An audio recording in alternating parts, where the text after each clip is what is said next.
ঠাকুরগাঁও সদর উপজেলা থেকে 11 কিলোমিটার উত্তরে ভুল্লি বাজার। এই ভুল্লি বাজার থেকে 2 কিলোমিটার পূর্বে ভুল্লিবাগ তথা মিনি কক্সবাজারটি অবস্থিত। বর্ষাকালে এখানে হাজার হাজার মানুষের আগমন ঘটে। বর্তমান সময়ে নদীতে পানি না হওয়ার কারণে এখানে মানুষের উপস্থিতি তেমন একটা লক্ষ্য করা যায় না।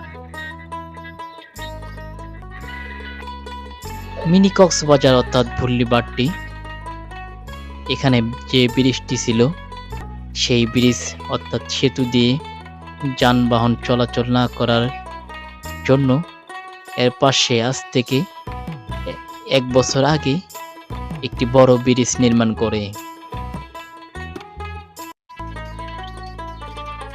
বর্ষাকালে এখানে মানুষের উপচে পড়া ভিড় লক্ষ্য করা যায়। এই মিনি কক্সবাজার অর্থাৎ ভুল্লিবাগটি ঠাকুরগাঁও জেলার একটি দর্শনীয় স্থান।